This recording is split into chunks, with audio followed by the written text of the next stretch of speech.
ये बहुत मुझे लगा ये बड़ी इंटरेस्टिंग बात है।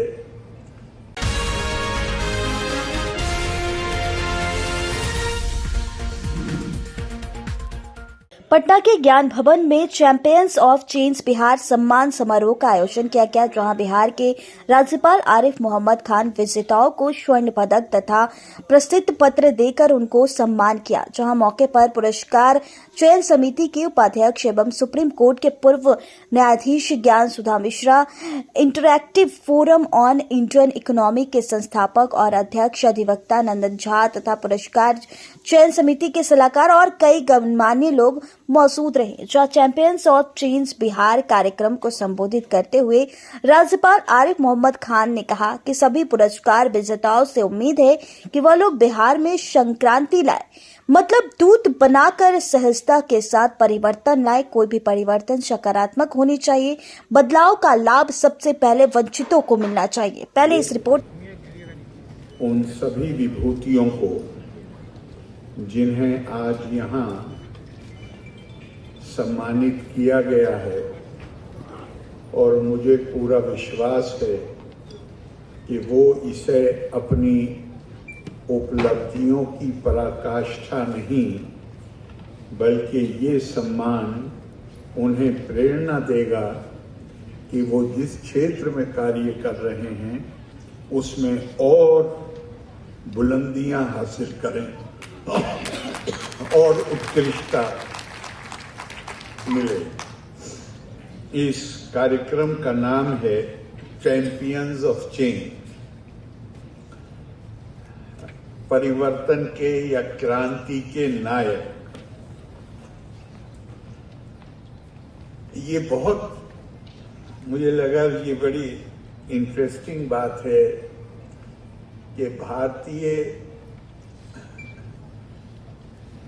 वर्ल्ड व्यू जो हमारी सोच है उसमें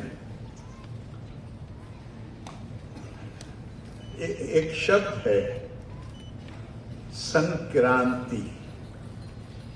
अगर आप में से कोई मुझे बदलाव को कहते हैं, संक्रांति बदलाव को कहते हैं, लेकिन अगर कोई मुझे, और यहाँ बहुत बड़े टीचर हैं खान सर जी,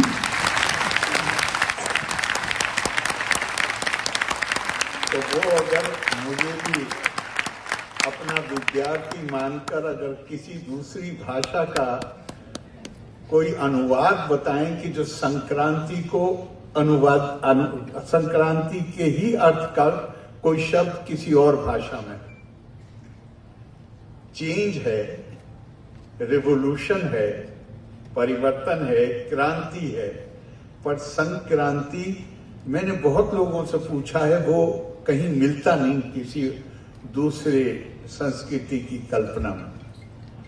और संक्रांति का मतलब है ऐसा परिवर्तन जिसका बाद में पता चले, लेकिन जब वो परिवर्तन आए उस वक्त उस परिवर्तन को कोई महसूस भी ना कर सके।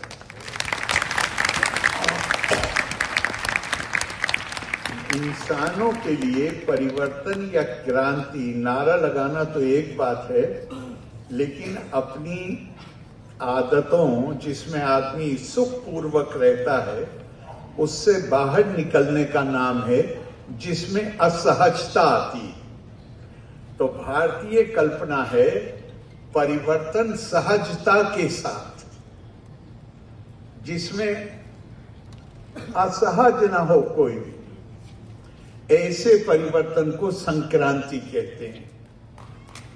और खुद भारतीय संस्कृति के बारे में यह कहा गया है।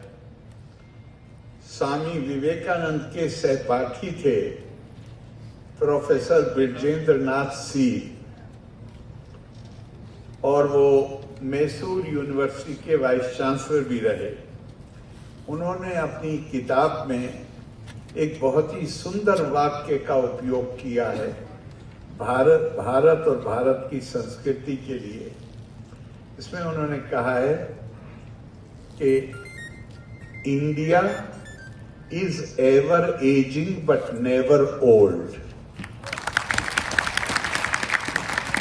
नित नूतन चित पुरातन, ये बहुत पुराना है, लेकिन हमारी संस्कृति पुरानी है, लेकिन पुराने होने से विरधता आती है और विरध होने से जो कमजोरियां आती हैं वो इसके अंदर नहीं है। और इसका उन्होंने तुलना की है जो हमारी कल्पना है आत्मा की। गीता में कहा गया है, न जायते मिर्यते व कदाचिन नायम भूतवा भविता व न भूया अजो नित्या शाश्वतोयम पुराना न हन्यते हन्यमाने शरीर। आत्मा हमेशा से है, लेकिन न वो पैदा होती है, न वो मरती है, न वो बूढ़ी होती है, न उसे आग जला सकती है, न उसे पानी भिगो सकता, कुछ नहीं। तो शंकराचार्य ने, आदि शंकर ने इसकी व्याख्या करते हुए उन्होंने भी एक फ्रेज इस्तेमाल किया। उन्होंने कहा पूरा अपी नव एवती पुराना, पुराण तो है पर इसमें पुराने होने के कारण जो कमजोरियां आती हैं वो कमजोरियां नहीं। तो हम भारत में, बल्कि मुझे एकदम से याद आया 1946 में मुंबई में नेवी की अपराइजिंग हुई थी। नेवी वालों ने बगावत का झंडा बुलंद किया और वो बहुत सशक्त अपराइजिंग थी, ताकतवर। लेकिन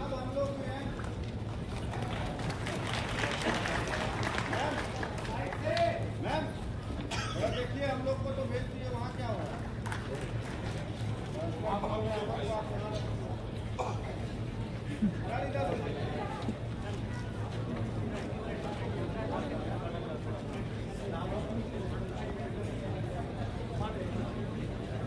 तदुपरांत हमारी पुरस्कार चयन